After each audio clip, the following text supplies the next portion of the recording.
Simulan natin ang kwento sa message na ito. Biyernes na naman nga at lobat na naman tayo, kaya kailangan na naman nating mag-charge ng gala. Kaya ito, biglang overnight sa dagat. As in walang maayos na plano dahil lahat kami galing sa trabaho. Kaya lahat ng mga pwedeng mahugot na gamit sa bahay, dinala na namin. Sa Kadiliman World. Dala na naman namin ang buong kabahayan. Nagabihan na nga kaming makarating sa spot natin. At nagutom na din ang lahat kaya agad-agad na kaming nagluto. Kaso medyo may kadiliman sa lugar natin ngayon kasi sa kakamadali namin, hindi kami nakapagdala ng malakas na ilaw. Hindi na rin ako masyadong nag-video dito. Aside kasi sa madilim, mas pinili naming sulitin yung pagkakataon na magkakasama ulit kami. Aside kasi sa aming apat na laging magkakasama, kasama din namin dito ngayon yung ibang katrabaho namin at mga dating katrabaho. At ito nga at naramdaman na namin ang pagod at antok kasi madaling araw na kami natapos na magkwentuhan.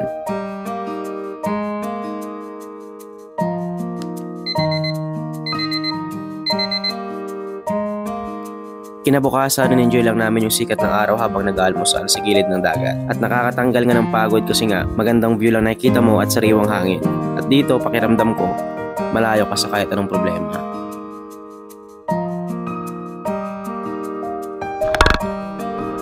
At naglakad-lakad din kami para masulit namin yung lugar habang dito pa kami.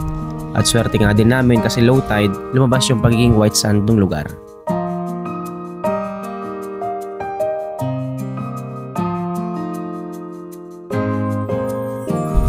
So what is up guys? So andito tayo ngayon sa Bundol Beach dito sa may Anda, Pangasinan. At ini-enjoy natin tong white sand nila dito. Napaganda rin ang lugar na to. Kumbaga pag gusto mo lang din mag-relax, dito kami nag-camp this time sa gilid ng dagat. Kung nung nakaraan sa bundok tayo dun sa may Bulino Eco Park, ngayon naman dito naman tayo sa may dagat. Dito naman tayo nag-camp ngayon para enjoy yung kagandaan ng dagat. Punta lang natin yung mga kasama natin kasi namumulot sila ng mga tawag namin dito sa may Pangasinan ay yung didila, sabi nila. Okay, so let's go. Tuwang-tuwa din kami nagpulot ng mga seashells dito na ang tawag nila dito ay didila. Kasi nga kahit saan ka lumingon, may mapupulot ka. Kung namin dito ay didila, ewan ko lang kung anong tawag dito sa ibang lugar. So ito napakadami ng kalokohan ni Glory. Kahit sang direction ka pumunta, meron ka mapupulot. Vlogger na rin ako ngayon, paano ba yan? Vlogger ka na rin. So yan yung mga kasama natin sa galaan. Laging At pulutan. sa may galaan at syempre kain. So kunwari wala kaming mga baong pagkain kaya nagkumukuha kami. Anong kunwari, umamin ka, wala talaga. Ay wala ba talaga? Anong ibang tawag sa wan? Sa ito didila? Ha? Kumukusay? Bakit kumukusay? Di bang kumukusay parang sumisipa-sipa ganun? Yun, natuto tayo kayo sa Redmar. Sa aming apat siya may pinakaalam dito. So madami na nakuha si Glory. Yan o. Yay, I am a professional picker. Oh, so yun guys, may starfish dito. Lubog natin konti yung camera. Oh. Starfish. Huwag na natin siyang gambalain, baka puyat siya.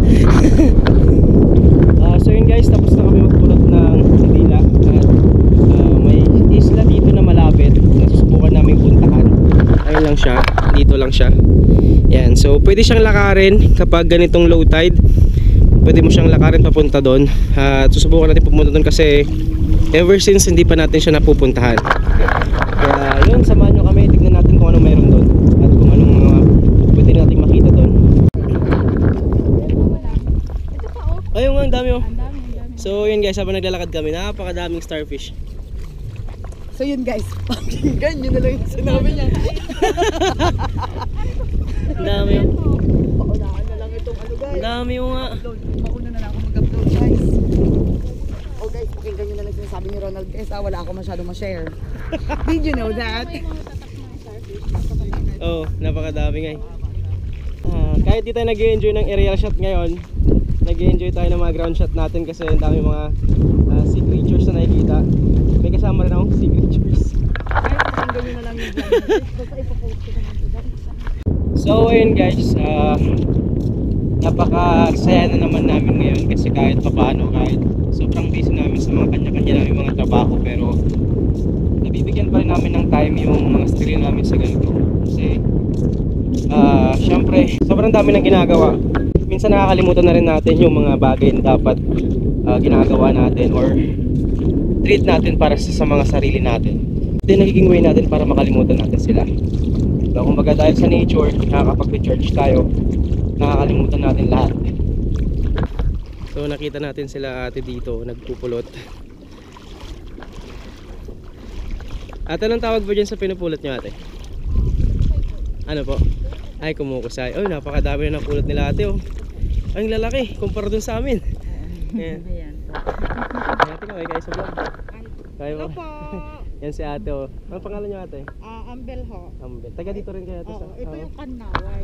Ah, Ito naman yung didila na puti. dito. Ay, so iba-iba yung kwan. Oo, ito ang didila na puti. Ito Taga yung- Pangasinan din ako pero hindi ko alam yun ah.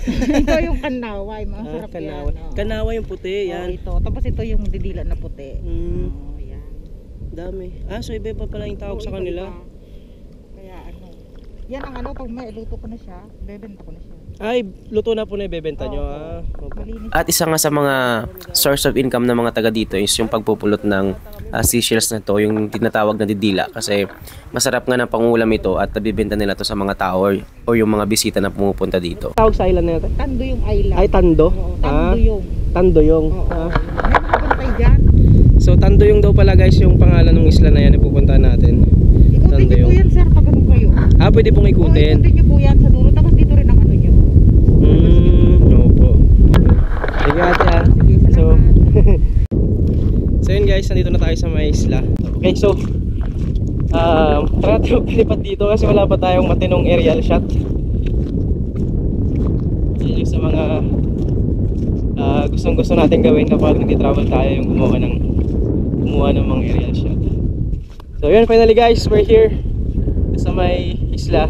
Parang katabing isla lang ng Tundol Beach. Hal, mag-drone ka dito, kaya na niya, malayo ka na sa interference. Kaya nga yun din ang sabi ko. Yun din ang sabi ko dito sa vlog.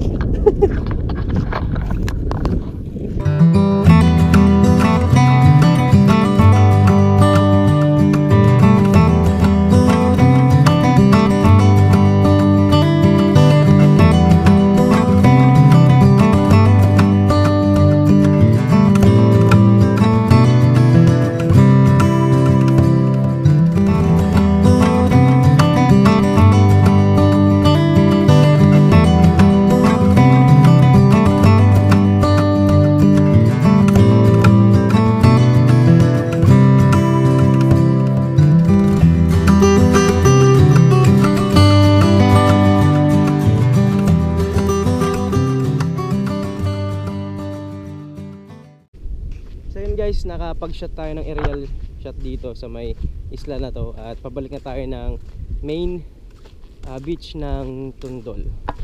So medyo malayo-layo pa yung lalakarin natin kasi ikot pa tayo. Pero okay lang, ginusto natin to eh. Okay guys, tara. Samahan nyo akong maglakad pabalik ng main beach ng Tundol. Okay, let's go. Takbo. Joke lang. Kapagod. So yun guys, habang pabalik ako ng main beach, may mga nakita ko dito na nagpapalipad ng saranggola. Napakadaming bata nagpapalipad ng saranggola. Ayun yun. Sila yung nagpapalipad dito ng saranggola. Ano pangalan mo, Ading? Ah, Christopher, ikaw? Okay, ayun o. Sige, paliparin mo. Sige. Wait lang, picture ako kayo saglit. So, kuha na natin sila ng picture. Kasi diba usually kasi wala na nagpapalipad ng ganito kasi ang ginagawa na nila is naglalaro ng ML or COD. Nakukuha ba kayo? Ayan. So, kuha na natin sila. Baba mo lang konti. Baba mo lang konti. Baba konti. Tapos picture nyo ito.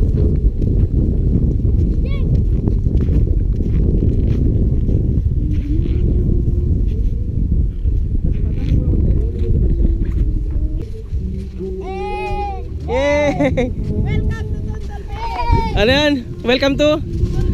Okay, so yun. So yun guys, natuwa lang tayo kasi minsan na lang tayo nakakakita ng mga ganito nagpapalipad ng saranggola. Wala tayong dala ngayon. Next time, babalik ako dito. Sige. So yun guys, ang dami pa rin talagang humingi ng sticker natin pero hindi pa rin talaga tayo nakakapagpagawa ng sticker. Soon, inaayos pa kasi natin yung layout kasi medyo dark. Madilim yung nagawa natin ng last time. So guys, balik na tayo ng main beach. So yun guys, nagluluto tayo ng talaba ngayon. Actually, nag-moist yung camera. Gusto natin yung camera kasi hanguin natin yung mga ibang mga naluto na.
So yun guys, pagkatapos naman maligo sa dagat, nakibanlaw kami dito at natuwa kami kasi meron silang malinis na bukal dito at hindi siya maalat.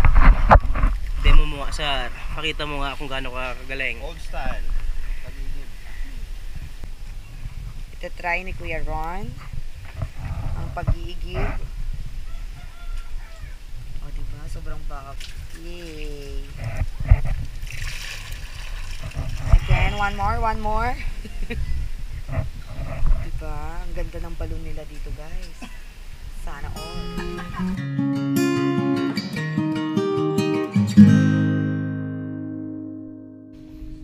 At ayun nga po, tapos na naman ang isang gala natin at pack up na tayo dito. Nagpapasalamat kami sa nag-accommodate sa amin dito na tita ni Sir Edmar. And po, thank you very much po. Kita-kits ulit tayo sa susunod. Let's go.